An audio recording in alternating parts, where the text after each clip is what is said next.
Well, hello, everybody. How are you? My name is Reverend Dr. Antonio Arnold, and I want to take this opportunity to talk to you about the lost opportunities and new opportunity in building your brand. Guys, I'm here to tell you there's nothing like taking advantage of opportunities in your life.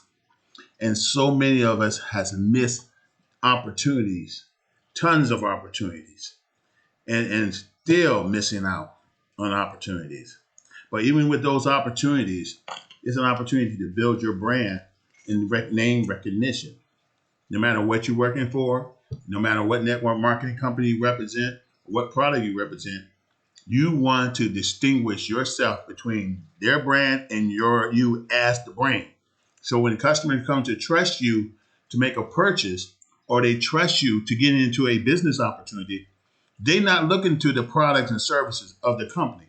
They looking to you as that particular brand. All right, let's get started. And see, here, like I said, opportunities come and go. Sometimes we miss those opportunities. Once those opportunities are gone, they're gone.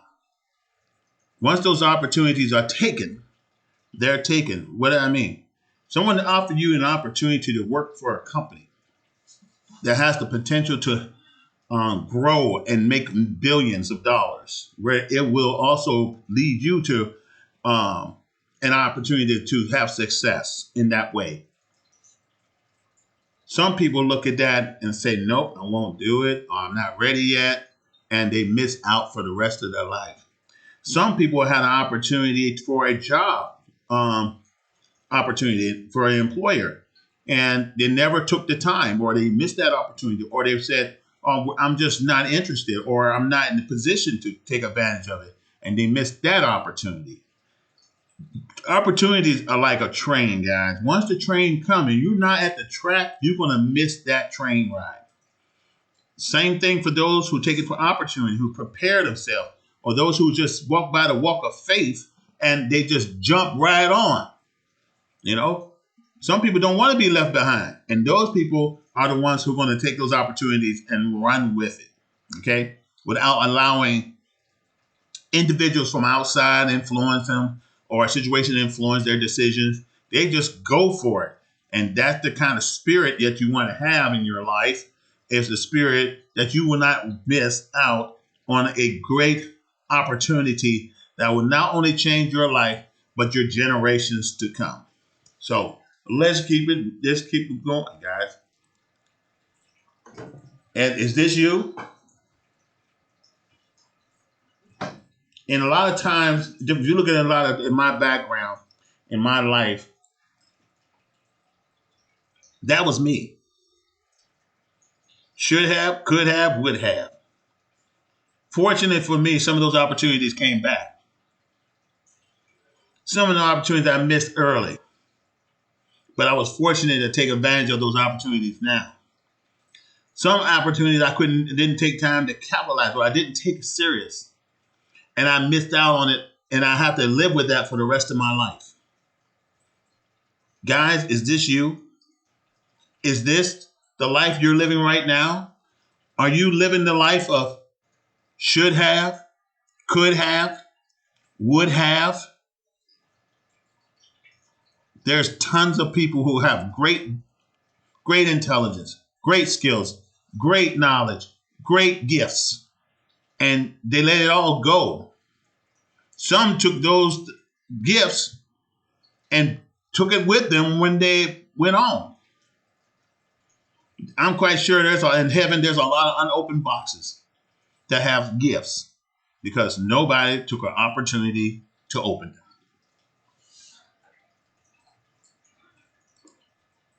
So let me tell you a little bit about myself. As you can tell, I am a veteran. I served over 18 and a half good years between the Air Force, the Army Air National Guard, Army Reserve, and the Air National Guard AGR program. I took advantage of AGR program, and a lot of times I was mobilized too. So I've done a lot of circles, and I spent the majority of my career in out in the military to civilian life, serving on active duty. A lot of time I got called up. A lot of time I volunteered. And if you one of those guys looking for an opportunity, I was looking for opportunities. I was hungry for an opportunity. I have a family to take care of. Didn't have time to play around, and I wasn't letting anybody get in my way or a situation to stand in my way. I just go for it, whether I be a commissioned officer or an enlisted. Doesn't matter. I go for it. Some people get to a situation in their life, in their career, and quit. Some people feel too intimidated for taking that next step, and they quit. And they miss out on a slew of presence from God, a slew of opportunities that could revolutionize their career. And I've been serving our commanders in chief, and I mean all the commanders in chief, since 1984. I was prepared to fight. I was prepared to serve my country and do whatever is necessary, even if it meant the ultimate sacrifice for my country. This is one of the greatest countries in the world. Let no one undermine you on that. This is one of the greatest countries in the world. Don't believe me? Cross that river. I don't care if it's Europe, Asia, Kush, Africa, East Africa. I don't care. This is one of the best lands on the planet where opportunity. That's why people are breaking the door down at the border trying to get here.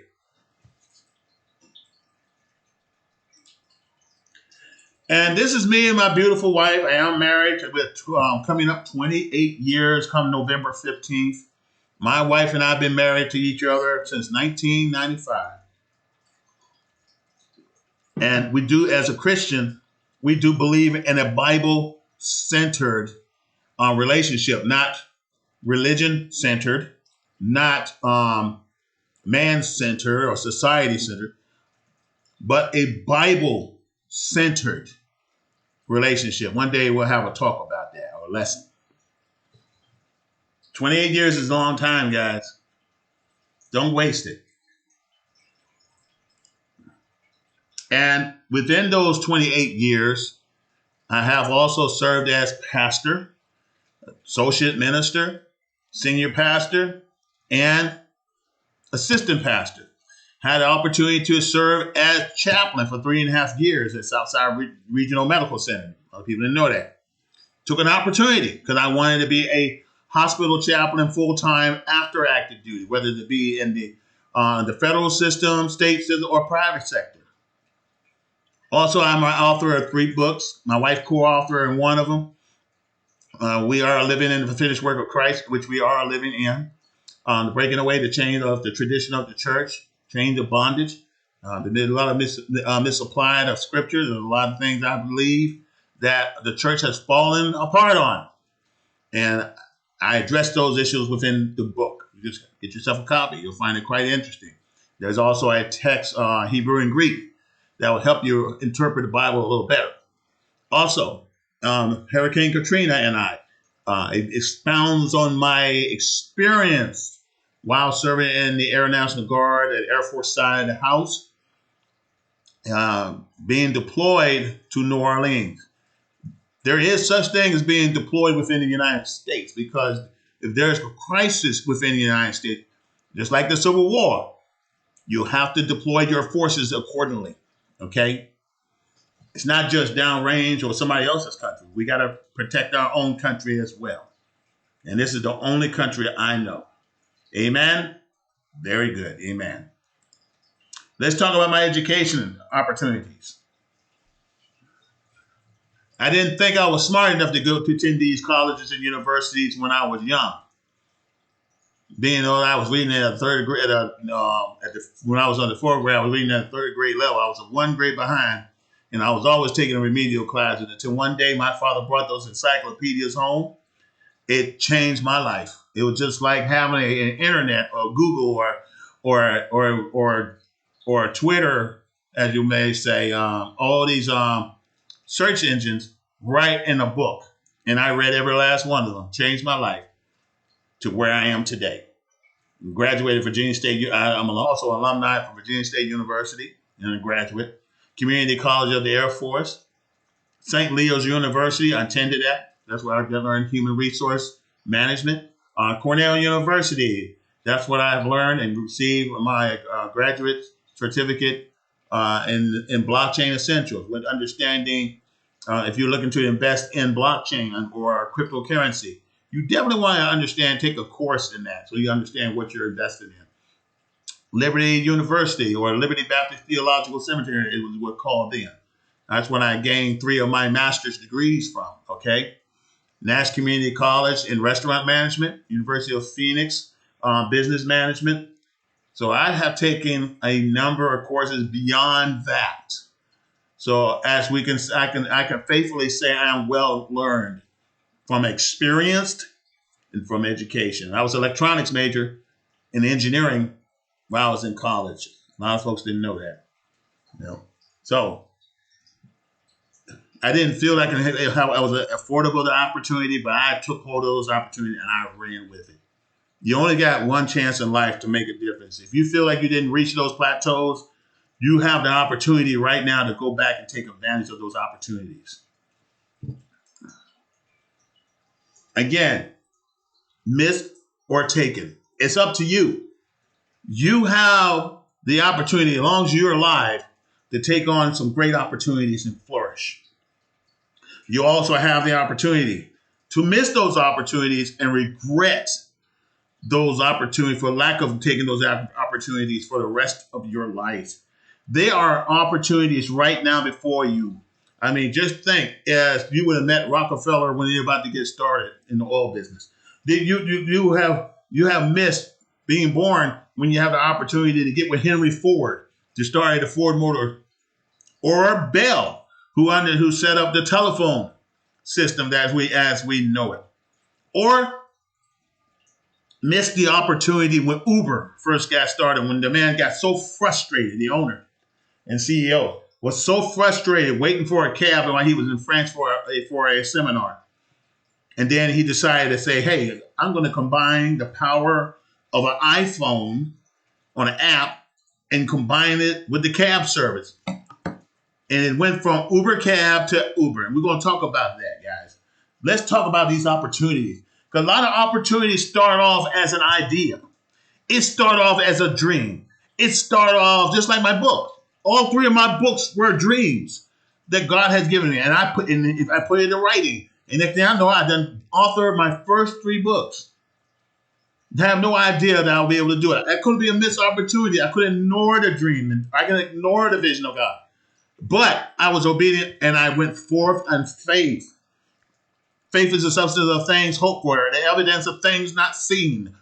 Guys, where's your faith? Why are you not dreaming? Why are you leaving your opportunity on and to the grave, leaving it in the grave, like so many people? The time has come where you have a chance to take on hold of something that's going to go global, that is so powerful. And all you have to do is try. When you fail, of course, you will fail yourself to success. Did Dave Thomas of Wendy's fail? Yes. Did Colonel Sanders fail? Yes. Yes. He had to deal with 999 no's just to get KFC born. Ray Kroc was the man who received a lot of no's before he ran to the McDonald brothers while selling them a what? A milkshake machine. Can I get a witness? Don't be the ones that's be on that buy and buy with an attitude that they don't want nothing. But yet I'm hanging in there. I'm struggling. You don't have to struggle. You don't have to be in want. You could be more. There's people all over the world coming into the United States for opportunities, for a chance that they couldn't get in their own country. And you just sitting there and say, I'm not interested in any opportunity. Oh my goodness. But I hope somebody from Uganda is watching this video or from Ukraine watching this video, because they're going to be one that's going to be inspired to launch a business or jump in an opportunity that's establishing before launch. And I'm just sharing this video with you to inspire you guys the way I was inspired as a young man, as a child, to be a business owner. So don't miss out on your blessing. Don't miss out on an opportunity because you say, I don't want it, or I'm not ready, or I don't want to indulge on the expense of the opportunity. Or I don't want to invest in this opportunity because I'm afraid it's a scam. Many people who have the scam fears never succeed. And you may not understand this, but many of them don't. They struggle and they die broke because they never took a chance. Jesus Christ took the ultimate chance. And you can read your Bible and you read the story. That Bible is full of aspirations and chances and opportunity that was taken. So let's look at some opportunities that we could have took advantage of, guys. These are the most profitable investments of the decades. When Bitcoin first came out, it was worth less than $1 each. Less than a digital coin, worth less than $1.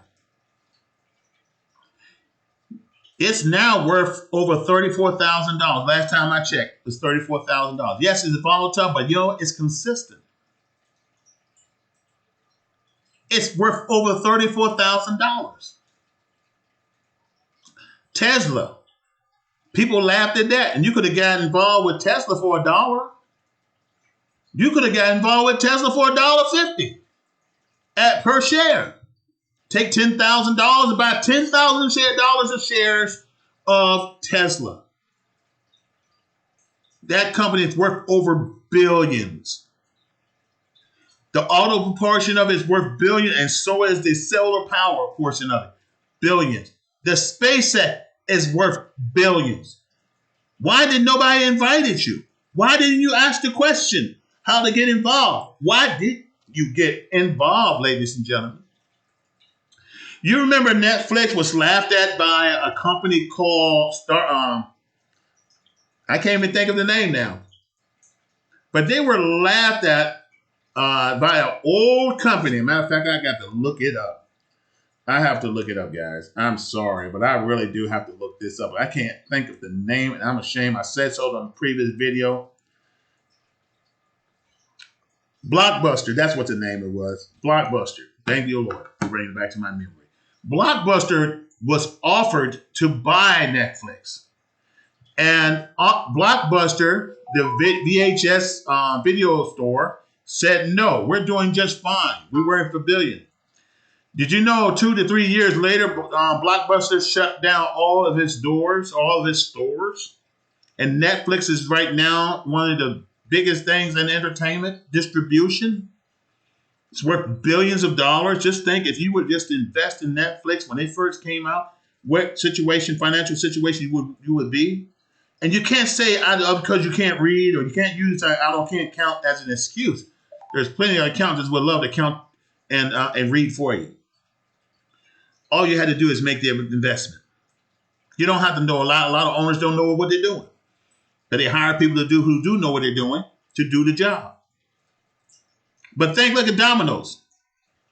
Domino's is worth more than a few $1 million.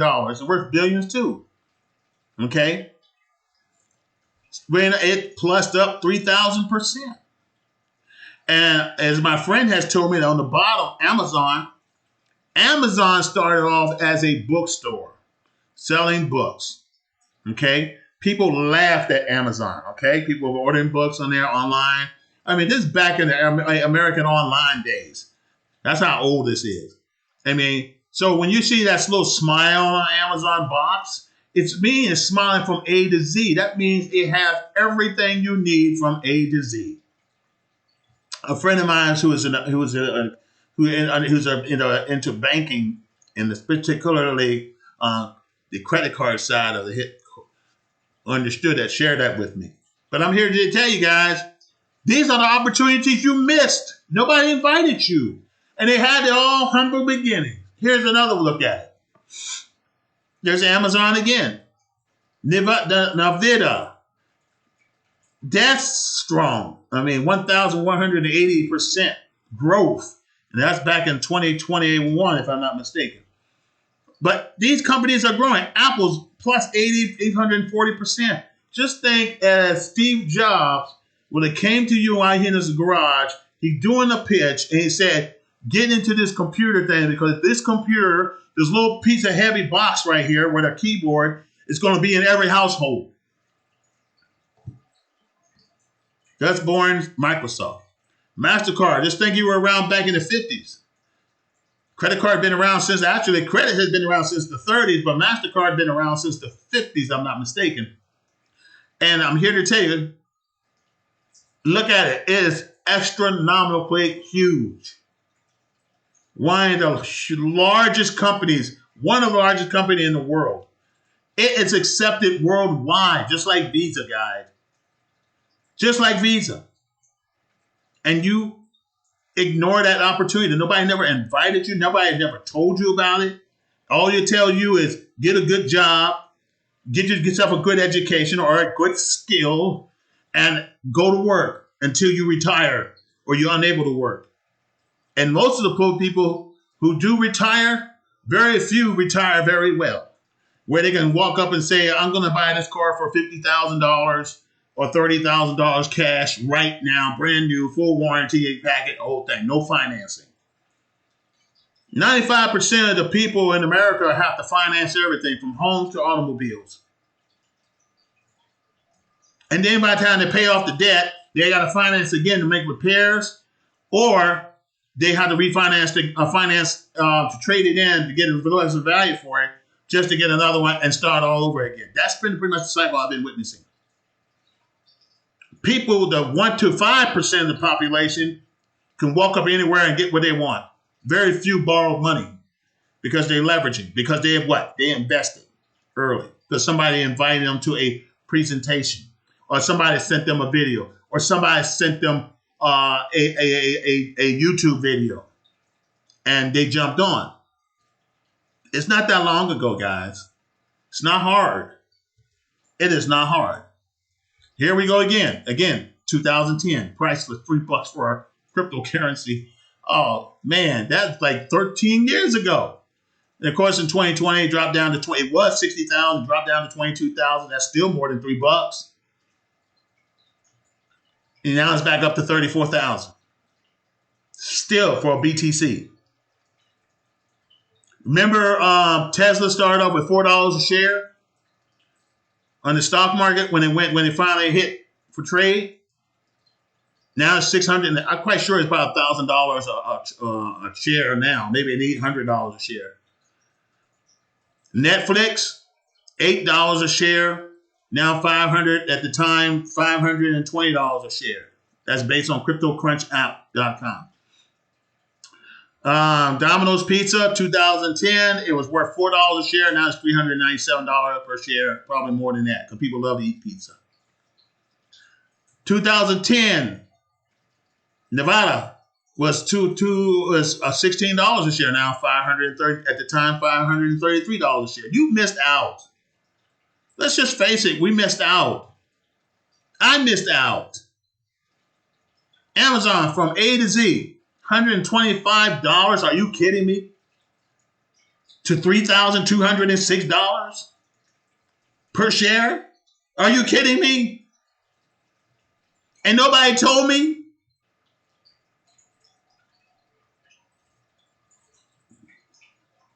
And here's Lulu. Lulu, $15 a share, now $373. Probably more than that.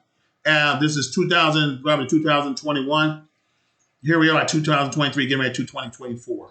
Apple, $7 a share in 2010. I'm quite sure it was more than that, but think about it. It's gone up. You missed out. And here's a story about a company about Uber. Travis Kalanick. Kalanick was notorious. I mean, he was a businessman who wanted something out of life. He had a vision. The man dropped out of school. I don't know, he dropped out of college or what, to work full time.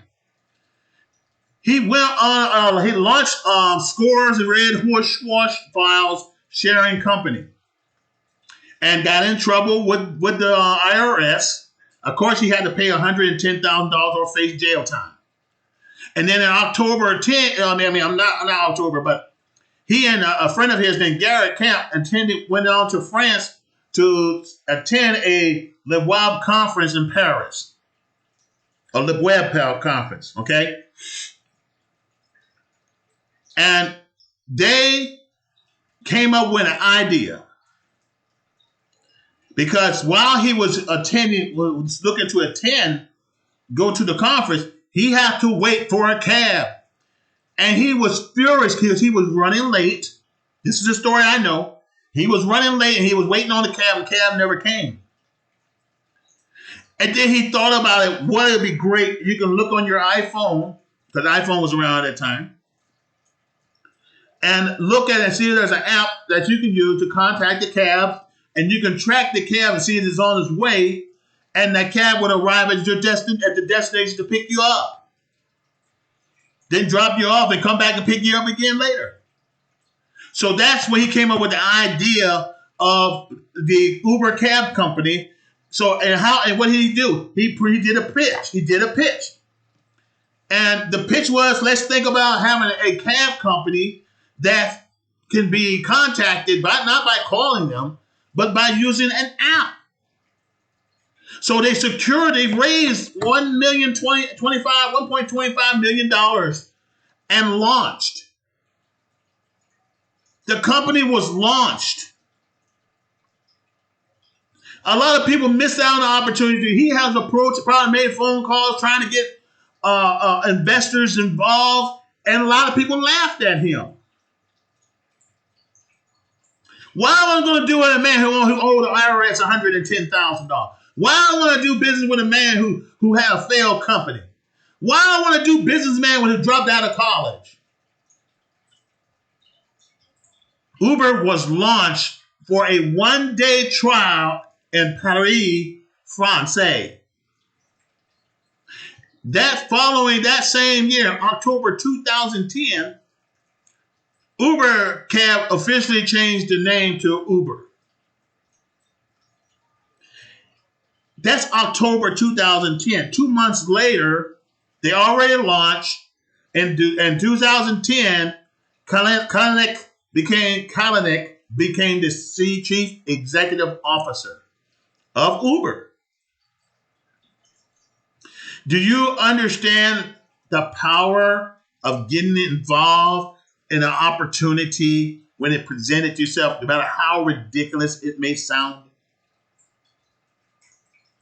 I'm here to tell you, when Uber first got their first startup money, it only had $1.2 million. Within their first year, they were worth close to $1 billion. They're worth $70 billion now. $70 billion. Heavens forbid you took $100,000 and put it in Uber at that time, about 13 years ago. Where would you be right now as an investor? Where would you be? You put $10,000 in there or $100,000. Where would you be? Uber is one of the few car companies that has a proven to be a hit in the United States, but not the world. Don't miss out on the opportunity because somebody said it's a scam. Somebody told you somebody got a scam and they missed out. Sorry, you can invest at every amount of dollars a share instead of pennies on a dollar. You missed out. I wish somebody told me about Uber and say, man, you need to get in this thing. It's going to go worldwide. It's going to launch in a few days. And the time to get in is now. And you laughed at it. Or you ignored the email. You ignored the text messaging. You ignored the calls. You ignored the messenger from Facebook. Because the first thing your friend said, who has no business background at all, no knowledge, is the word scam. Scam is another word saying, I really don't know about business, and I'm scared, or I don't have any money, or I don't want to raise the money, and I'm just going to say scam to get my way out of it. because I don't want to do. I want to do it, but I really don't want to do it. But I really want to do it because I can't afford to do it. Just say you can't instead of running to the scam word. There's a lot of licensed companies out there scamming folks right now. Legitimate companies you work for, scamming you as an employee, and you're happy when they tell you we're going to shut our doors and lay you off without explanation, without term why, and after they told you that's just a rumor, and just let you go with no pension, no retirement, you have no health care, you have nothing. And you got to start all over again with a bachelor's, master, or doctorate degree, starting all over again with making the same money as a high school graduate. How does that make you feel? Let me tell you about another guy. I did some, and this is from generative artificial intelligence. This is where I got the information from. The company Tesla, I'm going to read this to you. Initially, public offering was on June 29, 2010. There's something about 2010. My grandson was born on November 18, 2010. Okay. 2010, the stock price was at $17 a share. Now I think let's make you want to smack yourself. $17 a share. Tesla was split into two slices, twice since its initial public offering. Okay, it went public in 2010. 5-for-1 split at 2020, and a 3-for-1 split in 2022. After adjusting for these splits, the initial public offering, I'm reading verbatim, price is $1.13 per share. And of course, you have to spend at least at the minimum, maybe $10,000 in purchasing $1 per share. Maybe it was $11,000 and $130 after that.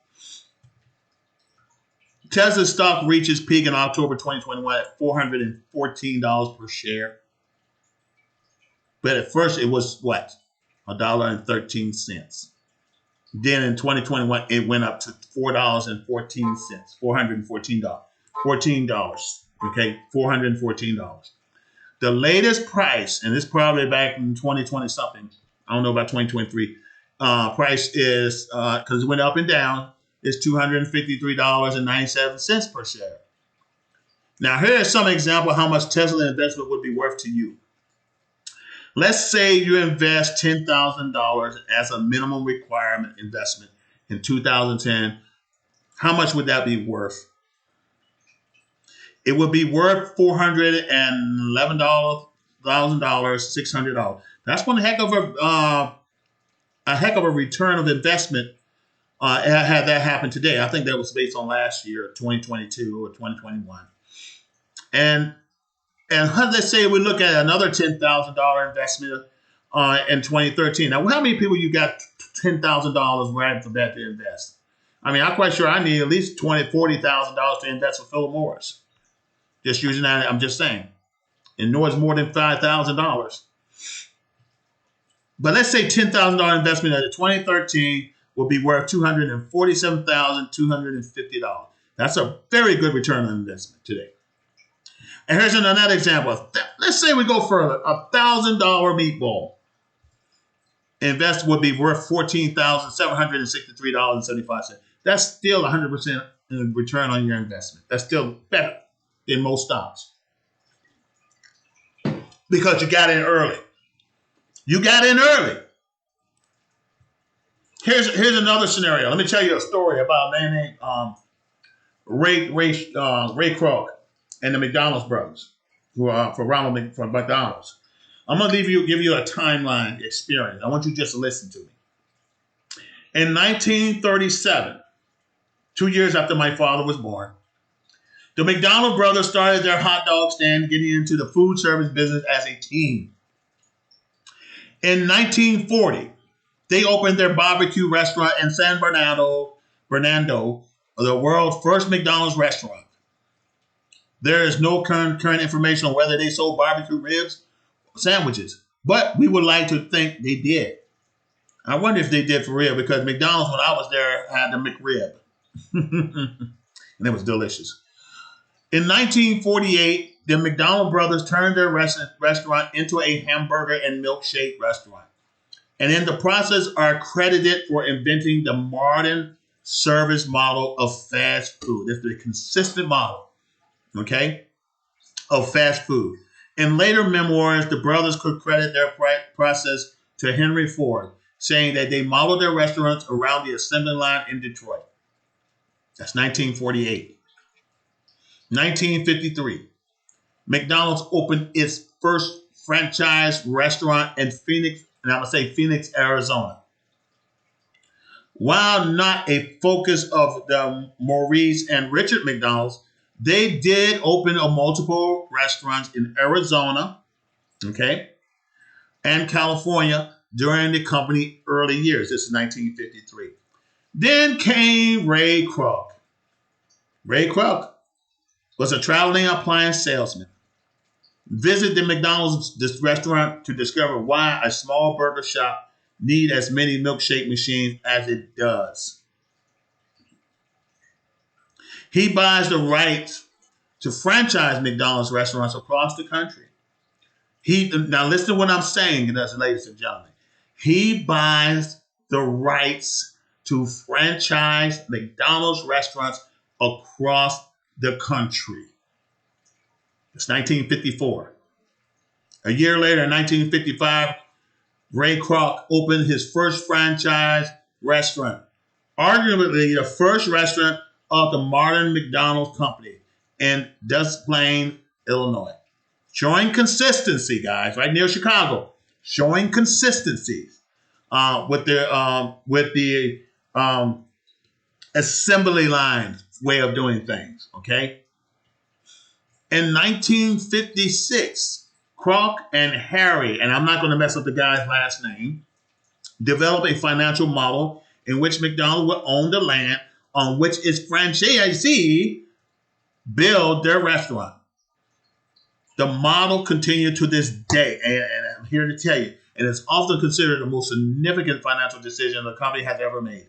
I'm here to tell you that's true, that's a fact. As a manager I was in the past, back in the 90s, and after Desert Shield, Desert Storm, or before Desert Shield, Desert Storm, I was a restaurant manager, and I had to learn all the consistencies, all the procedures, and they had to follow those procedures. Had those handbooks, those big old books. They had like a number of manuals that a restaurant employee has to master and learn, from front line, back line, air conditioning, maintenance of the building, air conditioning, machines, each equipment. There's certain equipment that's only McDonald's will ever use. Burgers, meat, companies that they're only going to be using. Everything on a consistent basis. Okay? Including the real estate. The franchisees do not own the real estate. McDonald's corporate owns it. Okay? That's how they got in the real estate market. That's how they build millions of dollars in properties. All right? That's 1956. In 1959, Kroc named Harry Sonnenborn, I messed up the name again, Sonnenborn, the first CEO of the McDonald's company. Okay? In 1961, Ray Kroc buy out the McDonald's brothers for $2.6 million. And they have no choice but to accept the $2.6 million because Ray Kroc has opened up so many franchises and he pretty much owns the company. So he gave them an opportunity of choices with their attorney. You have two choices. Either you sell out or I'll take you to court and I'll wear you and I'm going to bankrupt you. So they accepted the $2.6 million, which is approximately $22.3 million in 2009 equivalent, probably about 30 or 40 million today. Okay, this is 2023. The brothers' first ever McDonald's out of business by the end of the decade. Well, I mean, hold on, I'm moving too fast. The brothers kept their original restaurant, okay, and renamed it Big Mac.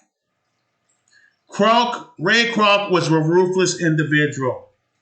He was not only a go-getter, but he was ruthless, a business tycoon. He would not allow you to stick around so you can come back and haunt him, even though he has the leverage and capital and the rights to everything. But he did. So what did Ray Kroc did? He opened a competing McDonald's store, modern McDonald's store nearby that drove them completely, the McDonald's brothers, completely out of business by the end of the decade. Don't think what you have is permanent and that your competitors cannot run you out of business because they can. You could be here working for this company for 20 years and it's gone. You can be working and just started and then about 6 months later, it's gone. And you have nobody but to blame. But you can blame them. You say it's a scam because you didn't move. You're scared to move to something like Ray Kroc. He was not afraid. That man had some ups and downs you wouldn't believe. You just got to read his book or watch his movie. All right? In 1962 and 63, McDonald's launched its two most recognizable logos, the Golden Arch and Ronald McDonald's. In 1965, McDonald's launched its public stock. Yes, it is opening its first public stock in the stock market. You could have invested there in 1965. Heaven forbid you missed 1954. You missed 1955. 10 years later, here's your opportunity to buy stocks in McDonald's, and you missed that. Sorry, guys, I was just born in 65. In 67, Kroc pushes his Henry, his partner, Sonnenborn, out and take the position of CEO himself. And meanwhile, when he did that, he went international. He took McDonald's after 10 years of being open, over 10 years open. He launches McDonald's again to the international world by opening their first restaurant in Canada. Their first round of McDonald's house was opened in 1984, in 1974, to help children who are facing surgery, who are sick. And then you have in 1974, Ronald McDonald House opened. In 1984, Kroc dies. That man kept working until he died. That's how much he loves the business. But he was straight. His family is straight for life. His wife was straight for life. His children are straight for life. His grandchildren. You talking about a legacy, ladies and gentlemen. Now, I don't know who the CEO years later. I probably did one time when I'm back in the 90s, but I have no idea who's the CEO now. And I'm fine with that. I'm trying to do something else. So, in 1990, McDonald's also opened its first restaurant in Russia. Pushkin Square, Russia, in the Soviet Union, in Moscow, giving the cultural status of the restaurant that is seen as a symbolic moment of the end of the Cold War, according to restaurant website. It served more than 30,000 Russian or Soviet citizens on the first day of operation. On the first day of operations, they opened a restaurant in the Soviet Union. 30,000 Soviet citizens or Russian citizens in Moscow. Think about this guy. This company went international almost 20 years later, guys. 10 years later, since Ray Kroc died, they have opened up a restaurant in Russia. Then they decided to open up a restaurant in Australia. Going international, taking the commitment to open everywhere. In 1996, McDonald's has entered an era of rapid growth. From 1988 to 96, the company doubled its number of restaurants, opening location number 20,000 per year. Can you imagine opening a franchise or a branch? 20,000 branches per year. Can you just think about this, ladies and gentlemen? 20,000 restaurants per year. 20,000 like-minded individuals per year got on board.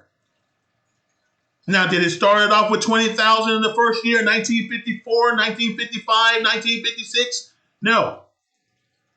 But by 1996, it was 20,000 people got involved per year in this opportunity. How many of you missed it? How many of you once worked at McDonald's and wasn't concerned about going to Hamburger University or paying 40,000 or 100,000 just to attend Hamburger University out of your own pocket because you saw a dream, you seen an opportunity, and you want to go to McDonald's University and then Hamburger University, and then you want to open your own franchise for $1.5 million. Because that's how much it would have cost you now. Of estimate. It's probably higher than that. Last time I looked, it was $1.5 million. In 1998, 1999, McDonald's as a corporation began an aggressive campaign past its traditional business model. It acquired companies like CMG, Get Free Report, Boston Markets, although it was later removed and gotten rid of its holding. It happened. This is business. In 2000, by the end of the 1990s, McDonald's had opened over 11,000 restaurants outside of the U.S. So remember, guys, remember when opportunity knocks, you don't sit on a buy and buy. Because in 1996, they were opening 20,000 per year.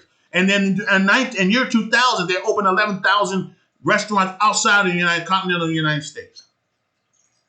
And still opening. And still opening. And still opening. And remember, this is a real estate business too. So McDonald's tore down those old design buildings and refurbished them with brand new modern looking buildings. Okay? A little smaller, but more modern appearance to appeal with a younger generation. Take notice of the way it looked back in the days and take a look at the restaurant, how it looks today. You'll be amazed. Also in 2013, the symbolic moment, McDonald's opened its first restaurant in Vietnam, still going global as a movement. I remember a man who was a pastor who was talking about in a convention about go global. If you really want to reach the stars, go global. That's what he said. Go global. So you have to go global if you want to reach those stars, guys. And I'm here to tell you, opportunity only comes once or twice in a lifetime. I missed out on a lot of opportunity. A lot of that I made up over the years. I jumped on board and got my head straight, and here I am. And then a lot of ones I missed because it was the wrong place at the wrong time, or whatever the reason may be, I couldn't get in. But not this time. Okay? So let's wrap this whole thing. No matter what your business or business that you have inspired in your mind, if you're born a business idea, all businesses start with what? An idea. I'm holding a bottle of sanitation from Art Natural. Somebody born an idea to make hand sanitizer. Okay? Somebody born an idea to have bottled water.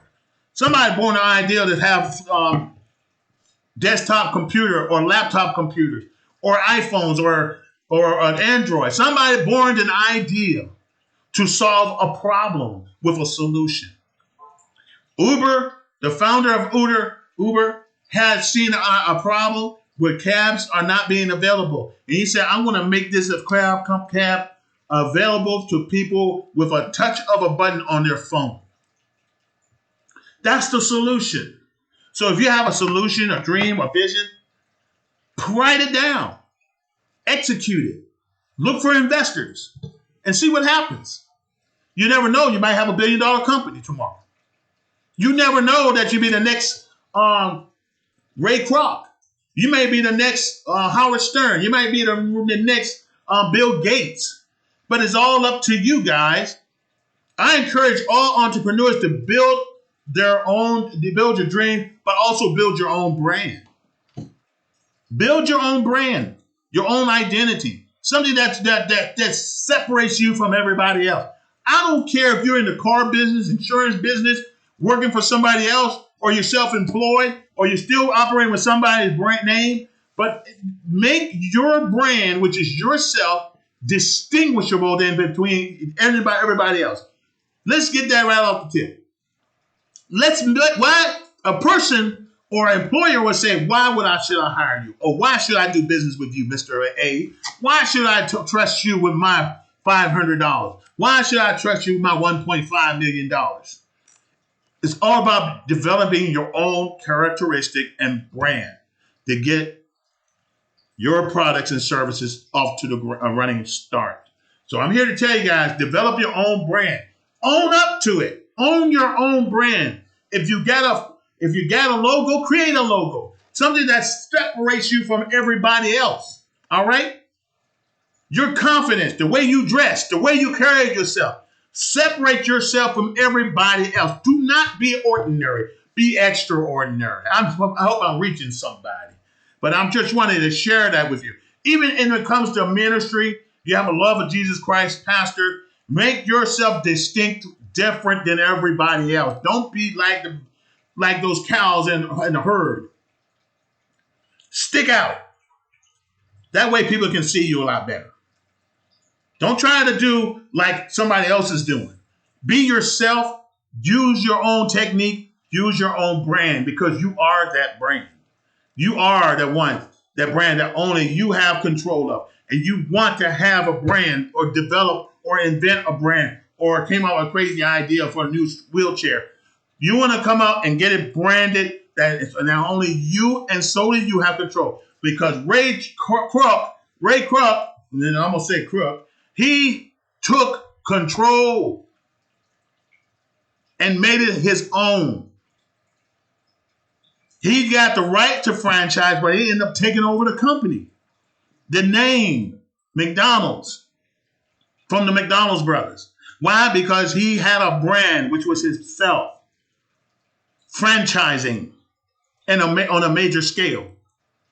McDonald's is an extraordinary company.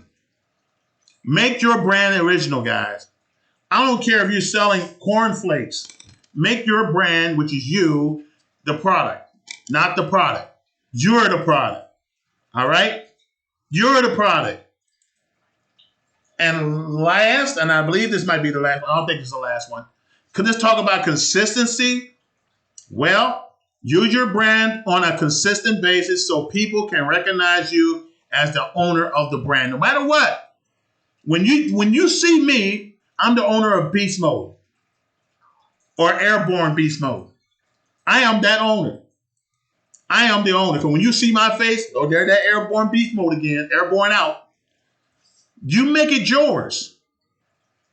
You make it yours. Consistency is the hardest thing, but it pays off. So you got to be consistent, just like the McDonald's brothers were doing. They were consistent in duplication and duplicating stores and restaurants in Arizona, in Phoenix, Arizona, okay, and California. Ray Kroc took that consistency and made it a world powerhouse, guys. Don't sleep on it. Same thing with Colonel Sanders. He took chicken, took a secret recipe, took a deep fryer, and made billions of it before he died. He was 65 years old. Gave up his Social Security. Ray Thomas did the same thing with Wendy's. I ain't gonna live off this measly $300 a month Social Security. I'm gonna make something, and I'm gonna keep failing until it works. All because it failed doesn't make it a scam. Do you understand what I'm saying? All because it is hard doesn't make it a scam. What makes it a difference between a failure and a successful is consistency. Never quit. You never give up on yourself, and you never quit. That's the Airborne Infantry way. We don't quit for nothing. That's why you see Airborne Arnold get up after being beaten up or have surgery or after having an accident. I still get up, and I'll keep going for more because I'm not going to quit under any circumstances. Always remember that. You don't quit. And by all means, do not let anybody get in your way of your brand. So so how can we wrap this whole thing up in a nutshell? The bottom line that motivates each and every one of us is our desire to help other people get to where we are. You focus on helping other people, then you will reach your success. The focus is helping people. Whatever business you're in, doesn't matter. Doesn't matter if you join a business or design the business. It doesn't matter. Let's focus be about helping people. We talk about being a blessing to others. Let's practice it. Let's practice being helping other people. Let's be a philanthropist. Let's work on towards being a philanthropist, being a giver. All right? Let's do that. Let's get in position so we can be givers and not borrowers. All right? Let's take a look at that. So, and guys, again, don't let a lost opportunity slip past you, walk past you, or pass on by. Take on those new opportunities and build your brand. Build yourself as a brand. Whether you work for somebody or not. I used to sell cars for Southern Chevrolet, Buick, Cadillac. And I was building my brand as Antonio Arnold, this man who sells at Chevrolet. And I will go to the Cadillac and sell those used cars like I work over there. Because people think I work at Nissan. People think I work at even though it's under the same company. They think I'm working over there because I'm over there all the time showing Cadillacs. Luxurious car or Buick. Showing luxury car. Or a Nissan Sentra. Showing luxury car because guess what? I am a brand and I want the very best for my clients. You should want the best for your clients. And you want to help as many people become like you are. That's why I'm doing what I'm doing right now. So guys, get with the person who shared this video with you and thank them. Give them a hug. Join them. Don't pass go before you say I'm all in. All right? I just want to share that with you. And I thank you so much for your time. Thank you so much for listening. Don't lose out on opportunities. Do not leave this planet without taking advantage of opportunities that's in front of you. That will change your life and generations' life forever. Don't be on that buy and buy. You're here today. You're born broke. You die broke. Your family's born broke. They die broke. We don't want that anymore. We want generational wealth. If your car breaks down, fix it, restore it, get it back on the road. Or get a brand new one, cash carry only. Brand new. $150,000. I ain't stutter. Anyway, guys, love you all. Thank you so much. I appreciate you watching. May God bless you. May heaven smile upon you. Let's share, because we're here to help people reach their destination. Let's do it together. And if you want to learn more about what I'm doing, my wife doing, my partners are doing, how we helping people reaching their full potential, get with me, message me on Facebook, message me on Twitter, message with me on TikTok or any other social media. And I'll be glad to have my arms open to welcome you in and do whatever I can to help you get started and get you in a position of success. With that, God bless you. We talk to you later. This is Aaron and Beast Mode Antonio Arnold, Reverend Doctor, Airborne, signing out. Airborne, out.